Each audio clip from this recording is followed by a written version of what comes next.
tiến lên ba ngôi, bấy nhiêu lời tiếng tường, thuyền tiến lên thiên cung cho cả cuộc sống này. Xin dâng lên ba ngôi của lễ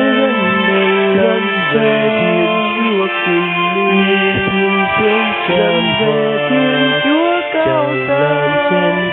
thiên thương rơi trên đền này như ân trên thơm tha, bay lên thanh điện quên đi thanh điện huyền tiên dõi gần của lên đô xuống đoàn con xuống ơn an bình. Xin hỡi nhớ chúng con trong tình yêu Thiên Chúa, xin hỡi nhớ chúng con muôn người cùng mến thương nhau như một cánh bánh này bởi ngàn hoa lúa mì, như rượu dẫn tình nguyện bởi ngàn nho chín thơm. Thuyền tiến lên ba ngôi,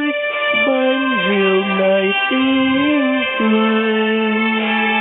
thuyền tiến lên thiên cung